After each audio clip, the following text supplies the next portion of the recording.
Hey, good evening, everybody. We have got Kate Elysia with us this evening, and it is a very dark story. So, graphic content warning, get the kids out of the room if there's any kids in the room. But in terms of bravery, for what Kate has been through and for her to come and speak out is amazing. And I've Googled this subject as well before bringing Kate on. There's several news headlines that I'm sure Kate is going to have a reaction to, and you, the public, are going to have a reaction to. But we'll get to that after Kate has told a story. Now, in the past, when we've used the words grooming gang, the YouTube algorithm is suppressing us if we use it too many times.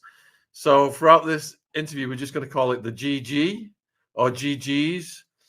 And then the other thing is there's a certain drug, and we're going to call that cat instead of the noise the cat makes, if you know what I mean. Because that comes into play as well. And you guys are all familiar with the R word and essay and all the other things that the algorithm makes us use. So, but first of all, Kate, a huge salute to you to coming on. And I've got to ask you, do you give us permission to interview you, publish your story, and do you waive your anonymity? Yes, I do. Yeah. So you can share my story, and I waive my anonymity. All right. Now, before you went through this horrific stuff with the GG, we're going to get an idea of what your life was like growing up. But I'd also like to tell the viewers that all of Kate's links are in the description box below this video if you're watching it on YouTube, X, Instagram, Facebook. And Kate is on a 3-year therapy course to become a psychosexual relationship therapist. And her GoFundMe link is down there as well if you want to help donate. And like I said earlier, this episode contains content that you may find distressing. So whereabouts did you grow up, Kate? So I'm from Shropshire. I was actually born in Birmingham, but my family moved to Shropshire when I was 4, and I was brought up in a little town outside of Telford in Shropshire. Shropshire is near Wales. It's on the border of Wales and England, but it's in England. But it's just that's kind of near where the West Midlands are.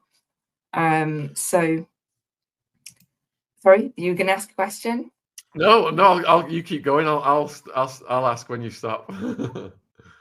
Okay, no problem. So, my parents split up when I was 7, and I was brought up mainly by my mom, and I have a brother and sister as well.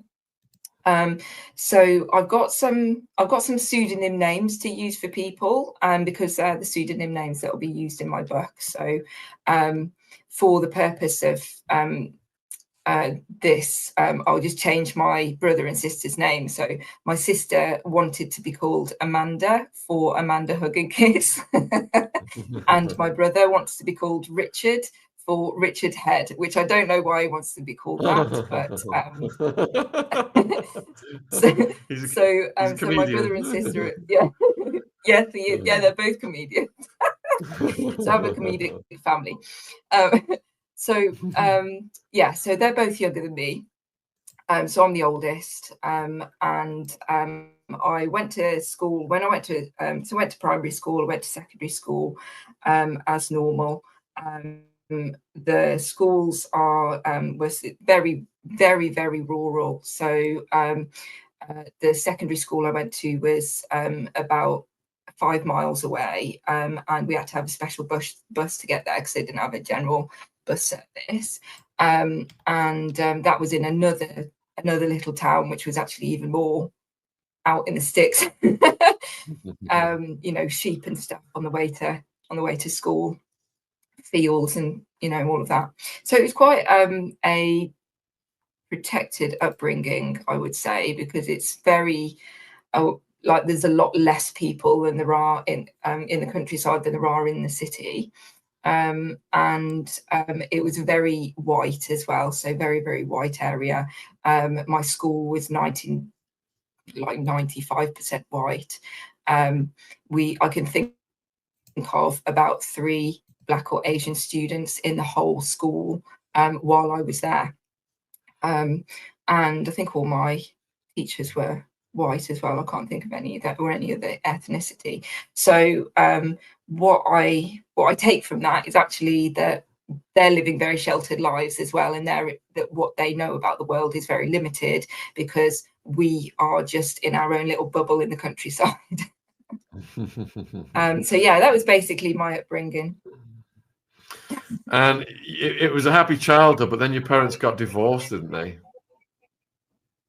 Yeah, so I mean, it was a happy childhood, and it was kind of happy-ish after my parents' divorce as well. So they divorced when I was 7, but my dad stayed close, and we used to go to his quite a lot at the weekends, or it might have been half and half even, because we did spend a lot of time with my dad until my dad eventually moved to Kent when I was 14, which is about 200 miles away. So we ended up seeing a lot less of him after that.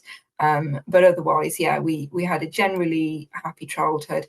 We used to, so my mum's a nurse, and we were quite poor, because we had to survive on her wage on our own, and it was 3 of us, and it's a countryside and it's a poor place anyway. And so my mum used to take us to a campsite for a holiday once a year, and it was a hippie camp, and it was all peace and love and save the trees. So we started going to that from when I was 7, and we went to it every year from until I was 18. So that had quite a big influence on my life as well. So what was your outlook when you joined sixth form college? So when I joined, so I was 16 when I joined sixth form, and just for the American audience, that's college is not university. It's between 16 and 18 years old, that part of school. So some sixth forms are actually part of the secondary school, but some sixth forms are separate from the secondary school. So I went to a separate sixth form college, but college as in extra school, not university. Yeah, so I did A levels. So I went to an A level college school, sixth form, and I didn't 100% know what I wanted to do, but I thought I wanted to do psychology because I was always very interested in the way that people behaved at school, and the different behaviors of the children. So I didn't realize that was child psychology at the time, because when you're a kid, you just think it's general psychology when you're that age. So I did specific A levels. So I did to go on to university to do psychology. So I did psychology A level. I did English A level. I did sociology to begin with, but I only did that for 1 year. And I did biology, human biology. So things were quite good. I was going to say I was quite badly bullied at school. When I get to sixth form, that really improved, and because it was a different place, then I met loads of new people. They didn't have the same prejudgments as they had at school, and I started making friends, and I was actually doing quite well. I found out I was dyslexic as well when I started sixth form, so I'd gone through all of school sort of suffering with dyslexia, and it went unnoticed until I turned 16, and I started getting support after that. And what was life like when you moved out at 18? So I moved out of home because my mom had got a new boyfriend. I don't blame her for having a boyfriend. She wasn't actually a big boyfriend woman, so I don't know what that means. But like you hear stories where people's parents have multiple boyfriends, and I don't even think there's necessarily anything wrong with that, apart from different people coming in and out of their lives. But it wasn't like that for us. She didn't have another man from between being 7 years old when they divorced and 18, she didn't have any men in between that time. So for 10 years she was single, and then she found this boyfriend, which, you know, kind of felt good for her because she spent 10 years alone. So she had this boyfriend, and then he moved in, and then it was only a 3-bedroom house, so it was very crowded. By this point, me and my brother and sister were all teenagers, so we were like fully grown people, and it was very crowded. We just argued all the time, and because I was 18, they thought I would be all right for me to move out. And an opportunity came up for a flat in not shared, like supported accommodation for young people, and that kind of, I guess, reassured my mum that I would be okay if I moved out, because it was supported. It wasn't like I was completely alone and having to completely fend for myself. So and the accommodation was next to college as well, so I didn't have to, at sixth form, so I didn't have to go very far. It was actually walking distance, so it kind of just made sense. Yeah, so I moved out and carried on at sixth form after I moved out. And how did Shamil come into your life? So where I was living, so I lived on Victoria Avenue in Wellington in Telford, and there's like a block of YMCA flats at the end of the street. But at the time, it's much better now, by the way, but at the time, that was the same street as Shamil, as Ali Sultan, as a number of other perpetrators of the Telford GG. And actually, it's adjacent. So Victoria Avenue is adjacent to Regent Street, which a number of members of the Telford GG all lived on Regent Street. So I actually moved out unknowingly into what was something horrendous already going on. And there were actually other victims in the YMCA at the time, so it was a target place for that GG. And so Shamil was in prison actually when I first moved there, and then so I didn't know him. I didn't know him at all. I didn't really know the other gang members either, and I'd met a couple of other people who lived in the YMCA, and they were the same age as me, about 18, and I'd made friends with them, and one of the boys there knew some of these gang members, and had some connections with them.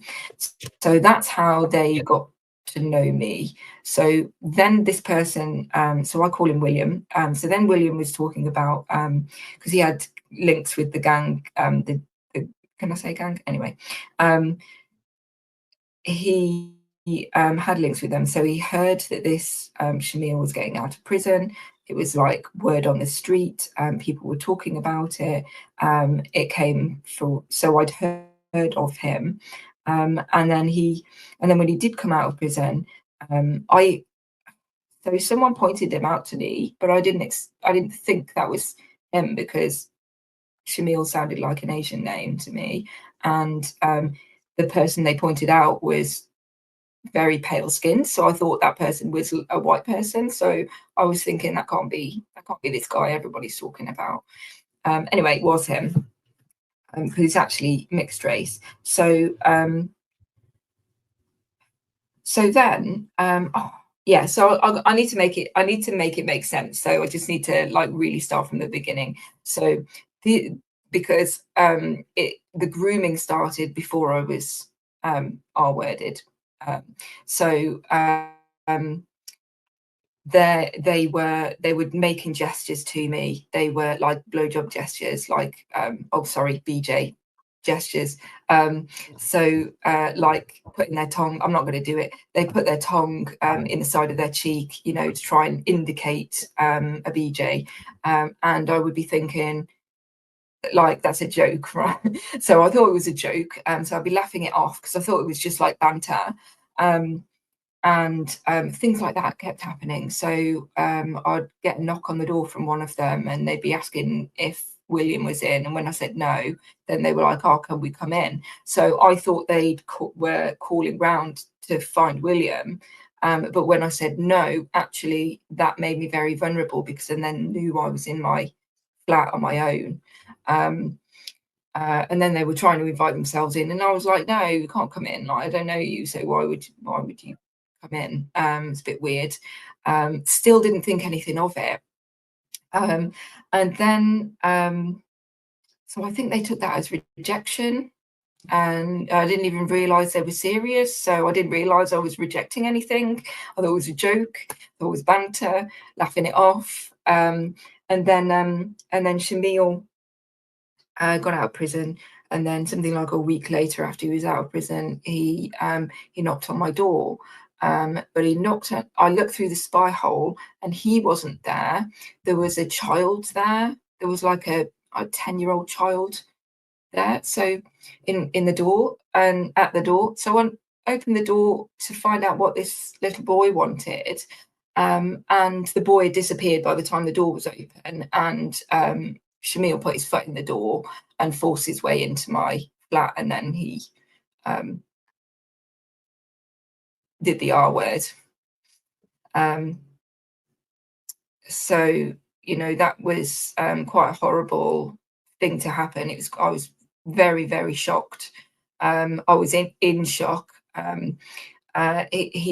He'd done it he was a very strange person. So when I watched Breaking Bad, so later on you might hear the story of me watching Breaking Bad, but because I found it very difficult to watch because it kept triggering me. But he reminded me of Tuco Salamander on Breaking Bad, because of his behavior. He was extremely erratic. He was very, very physically threatening. He would do things like, he was doing things like circling me, and then when I tried to, and then he'd just hug me, and then while he was hugging me, he'd be like kissing me, but then I'd be trying to like peel his arms off me, but then he would tighten his grip in a very sort of threatening, intimidating way, like, you know, if you keep fighting me, I'm going to fight you back, like, hard.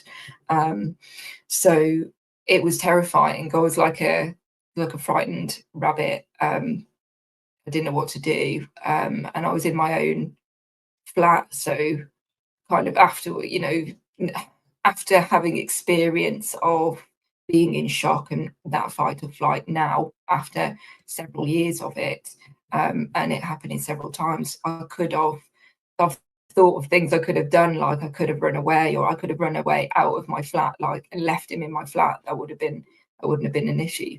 But at the time, I didn't know what to do. So I was in fight or flight, and I was not able to think straight. So there were loads of opportunities that I could blame myself for not escaping, but I don't even know how likely it would have been for me to escape at that time. So anyway, so he did the R word, and then afterwards he was also very weird. He wanted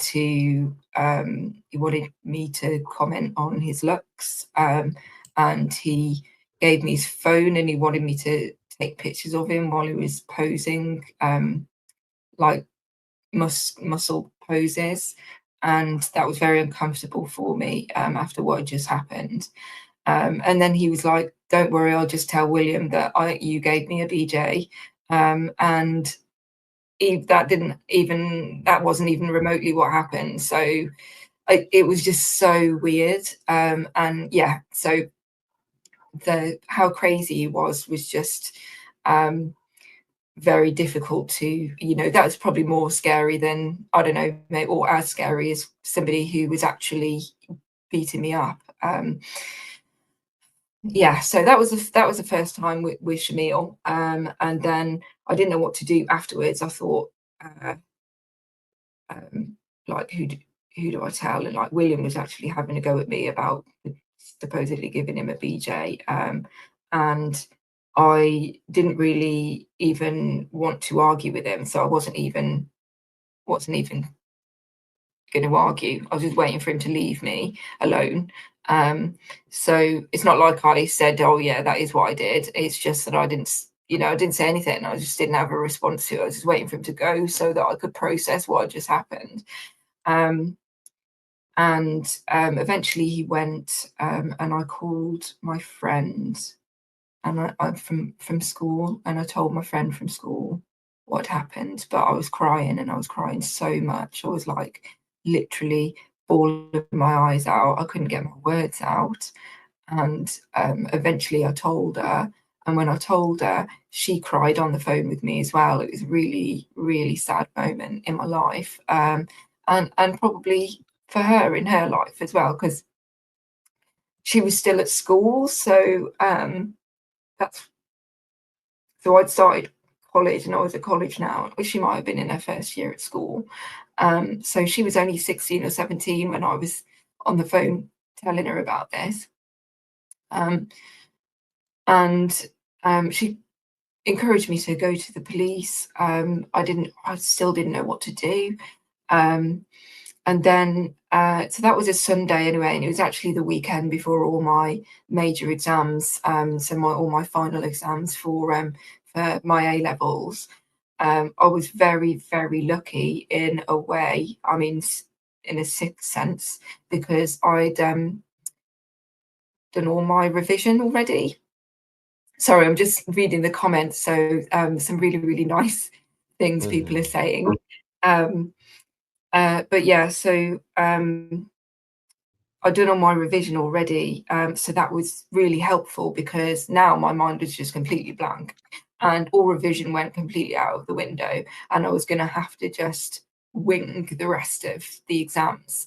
So I went up to college and I spoke to the counsellor at college, and I told her what had happened with Shamil, and she encouraged me to tell the police as well. And she really, really encouraged me to tell the police. I didn't feel forced, but it was definitely managing to convince me to go to the police because I was so scared, and I was so I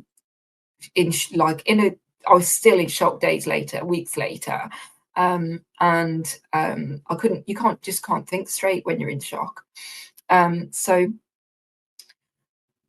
called the police while she was with me, and then the police arranged for me to go and give a statement. Now, that was, so we called them, I think, on the Tuesday, and then I was going to go and speak to them on the Saturday because that's the only time they'd got free. So I had to wait like 5 days before I could go and speak to the police. In the meantime, Ali Sultan came round, and I was raped by him, and he brought him, R-worded by him, and he brought his friend round, and I was abused by him as well. Can I say abuse? Yeah, like essay. Yeah. Say essay. Essay. All right. Sorry. A essay. So I was essayed by him as well. But so I prefer the sound of essay to the sound of the R word. But most of the time, I'm not talking about what the term essay means. I'm actually talking about the R word. So anyway, so yeah, so I was essayed by both of them. But I didn't know that at the time because I was in so much shock from being what happened on the Sunday with Shamil that I just still couldn't process anything. I was like in the most completely most unfit state to be deciding whether I was now going to see someone else. And yeah, so I felt really, he'd knocked on the door and he was very intimidating, and I was just so scared and I was so messed up that I thought that I had consented to it, because I gave up when he was coercing and pushing me into it, and I felt I was forced into it, but I didn't realise that at the time. So I felt a lot of blame on myself, because I felt like the incident with Shamil had made me weak, and so it was my fault, when actually both of them have been convicted for those crimes now, just to let you know. So that happened literally 2 days later, after I was attacked by Shamil, and then I have my memory's not that great anymore, because it's like 18 years ago, but I have a feeling it happened again, with another one of them. So some of their names I won't mention because they haven't been convicted, but I might make up some names for them in a minute, because I do have pseudonymized names for them. So another one came round, and I think I'd been essayed by 4 different men by the time I went to the police to talk to them about the first one, and they basically didn't give me a very good option. They didn't give me very good options. I was told that I didn't want them to arrest Shamil, because I was terrified about what everyone would do if he was arrested because of me. He's just got out of prison. Everyone was talking about it, so they were very happy that he was back in their lives, after being away for like 18 months or something. He'd beaten somebody up, by the way, and broken their jaw, and I think it was a stranger. I don't even think it was somebody known to him, because that's what they did with him. So to co-salamander, just without the guns, and they used him as like the Rottweiler for the GG or other gang-related activity, and they would just set him on people. So if somebody was upsetting them, or they needed to make somebody pay for something, then they would send him to beat them up. So that's the kind of person that he was. Where was I? Yeah, so I went to the police. So yeah, so that's the kind of person he was. So I was absolutely terrified about going to the police. I didn't even tell anybody. I didn't even tell any of my friends in the YMCA that I'd made, any of those friends that I'd made. I don't even think that I told my friend who I'd spoken to over the phone about it, because I was really, really worried that it would get back to the GG. And so the police were then saying to me, if you say that it was not consensual, if you say it was the R word, then we have to arrest him. So you can't report it as the R word without us acting on it, is basically how they were saying it. And they didn't really do any convincing, because at the time there was very little chance of, even less chance than there is currently, for getting convictions for the R word and SA. So they discouraged people from, sorry, there's a cat. They discouraged people from reporting it. And so that is basically what they were doing. I think that was like standard procedure for them, was to discourage people from reporting the R word. So she said to me, if you report it as the R words, then we have to arrest him. However, you can report it as consensual, and that you just felt forced into it, and then it will go on the record, but we won't arrest him. So that's what I ended up choosing to do. And they wrote a statement for me, and I signed a statement. But I felt, saying that it was consensual, I felt very uncomfortable about it, because I was signing a statement that was a lie to the police, And, you know, they taught us that we have to tell the truth, the whole truth, and nothing but the truth. Yet here I was telling a lie and signing a lie. And also the police knew the truth. So they also knew it was a lie because I'd gone there to report something else. So I did feel very uncomfortable about it at the time, but I didn't feel like I got a choice. You know, I was so scared that I was like imagining him like waiting outside the police station while I was there. I wouldn't let the police come to my flat. I had to go there. In the defence of the police officer, individual officer, it was a female officer, and she, sorry about the light in my cat showing me in their bum. The female officer went and asked for advice off their supervisor,